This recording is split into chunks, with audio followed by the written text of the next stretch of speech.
Biết trong bức số từ biết ít chào từ có vần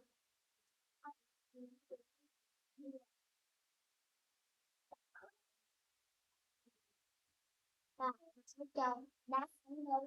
trong bức hỏi trong bức nói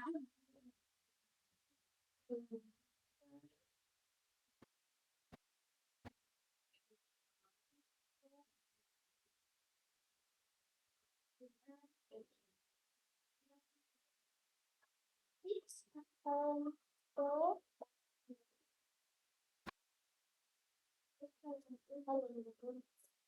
ờ đúng rồi đúng rồi bạn đã biết có biết và ôn tính trên thật nhỏ hơn cân ừ.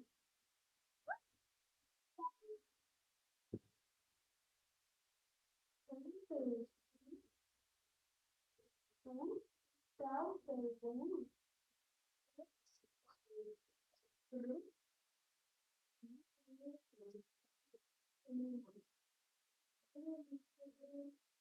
thứ hai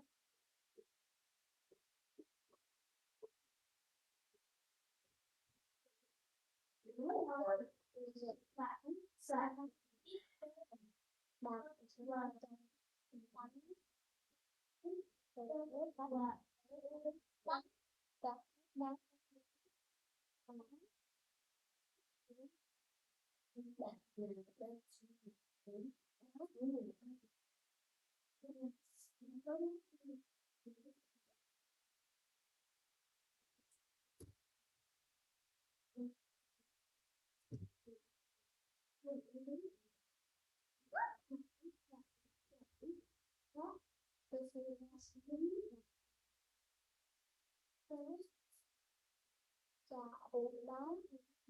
chào đón nhiều lần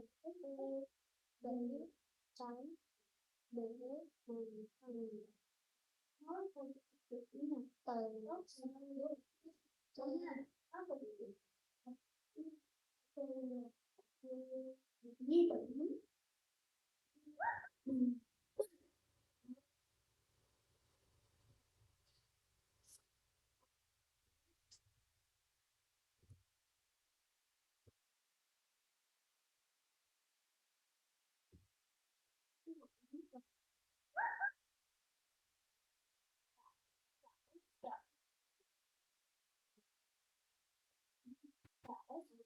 đứng từ và để có số đầu tiên ở thực tiễn là có một tương đương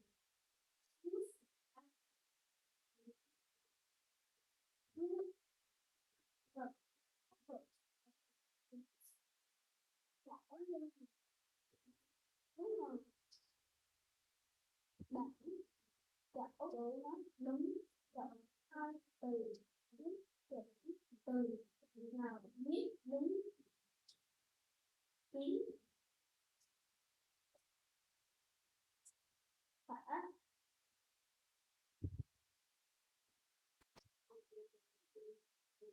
liên chữ nước ở không tính tính tại vì gọi là những cái gọi động từ ký ký tấn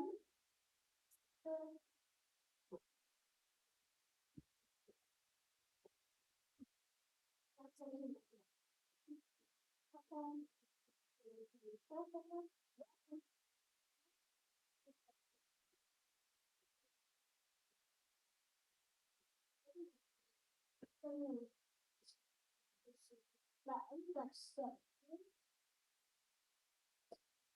đúng sợ đúng cơ cơ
Làm đi Dương.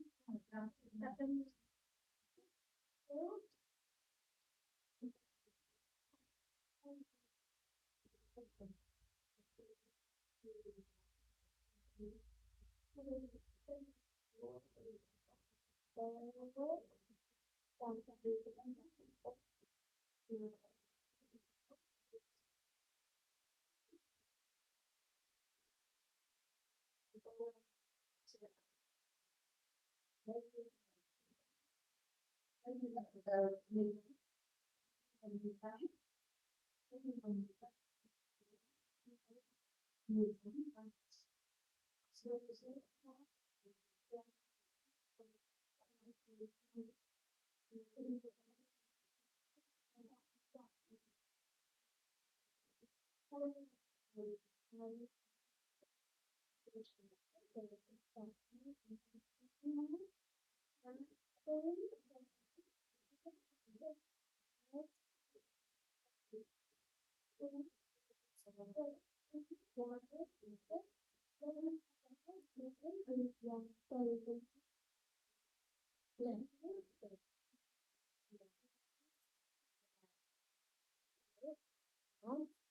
sẽ làm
với giờ người ta là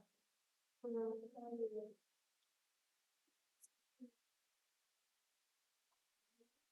rồi xong rồi vẫn chờ không ngồi chờ rồi chờ 1 phút cái luồng xe rồi lấy cả rồi lấy xe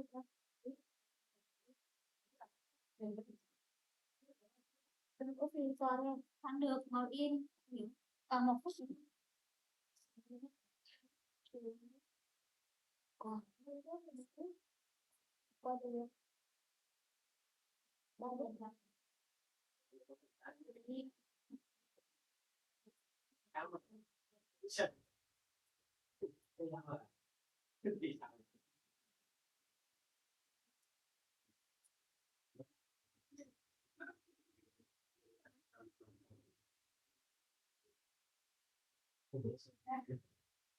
lấy gì cũng kia ra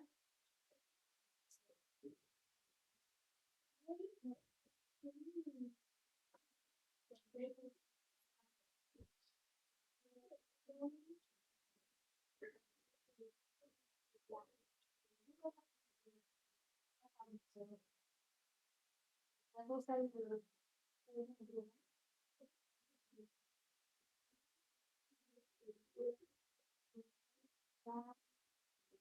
cái gì tôi thoát ra rồi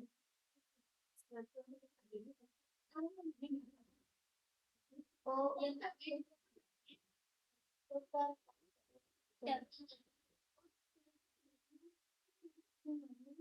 mất giờ đã không chưa chưa thì không có thì mất giờ thì bắt vào nó chỉ thôi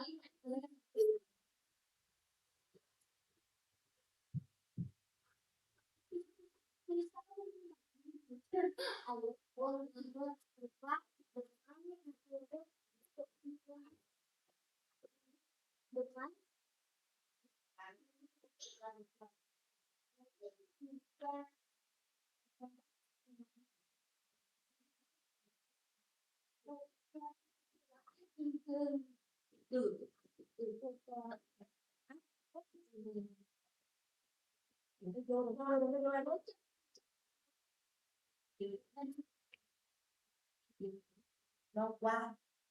đi bên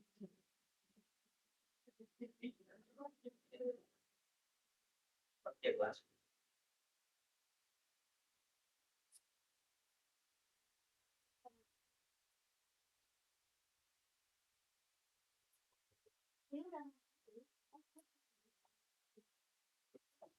bên này đó là cái của